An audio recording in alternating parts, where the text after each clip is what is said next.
Dako kaing tubig. Dako kaing tubig. Napalitan yung mga bata. Gani.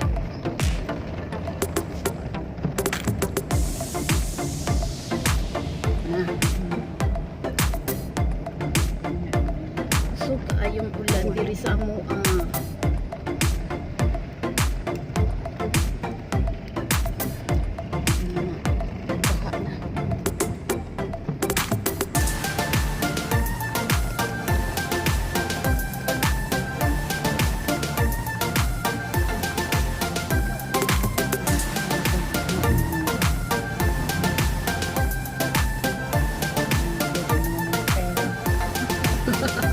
Monstera kuan. Pera ko.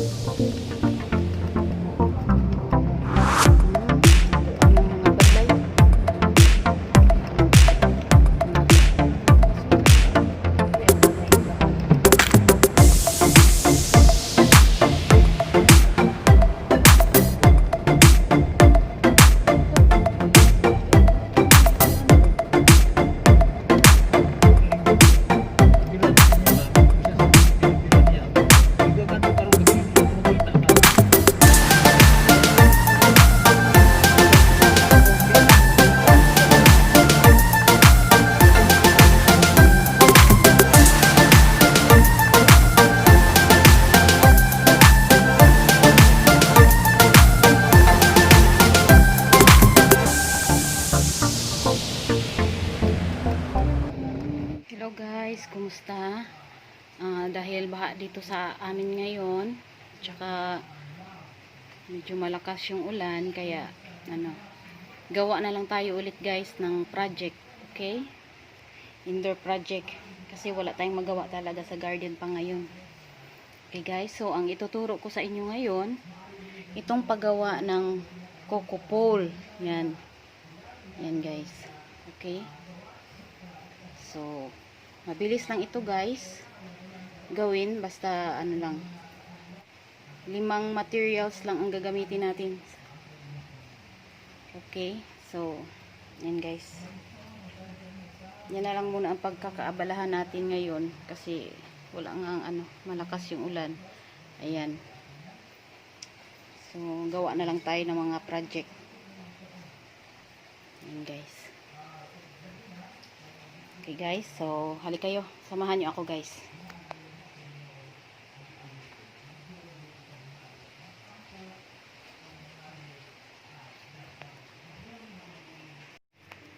So ito ang gagamitin natin guys, itong chicken wire, kasi itong tawag dito sa amin, iwan ko kung anong tawag sa inyo. Ito, plastic yan, matibay din ito, matagal ito masira. Tsaka ito yung tubo, PVC pipe. Nasa sa inyo na yun kung anong size ang ang gagamitin nyo, kasi may iba't ibang sizes naman din ito, depende sa laki ng COCO pole na gagamitin niyo. Tapos ito yung nylon wire, ayan, snapper ang tawag dito sa iba. Ayan. At saka syempre itong natin, coconut husk. Ayan, medyo basa-basa ito guys, kasi mahirap kasi siyang tanggalin pag pag tuyo talaga, masakit sa kamay, kaya kailangan ibabad nyo muna yung yung nyog, balat ng nyog sa sa tubig, saka nyo kunin itong nyo sa loob, coconut husk. Ayan, ito, yan ang gagamitin natin. Pwede naman din ang gamitin niyo is COCO pit, pero yung COCO pit na yung ganito rin, yung nabibili na may per sako, may per kilo.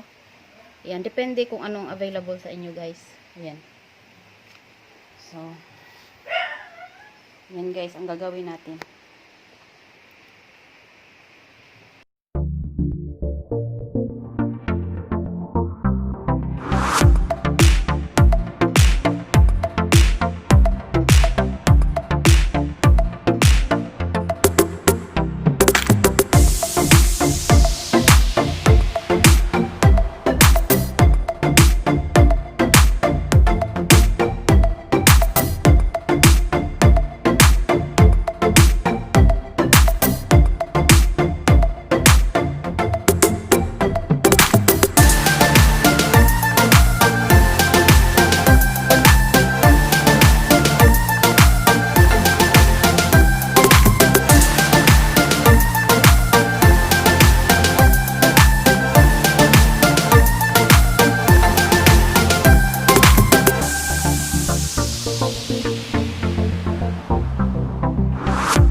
tapos na.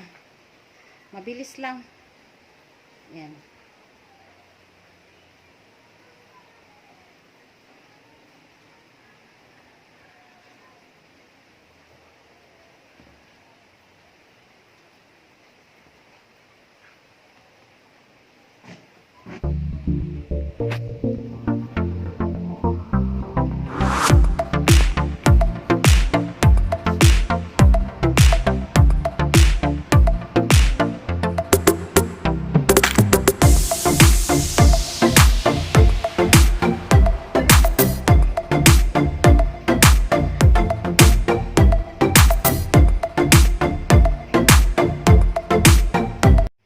Okay guys, sana may natutunan na naman kayo sa araw na ito.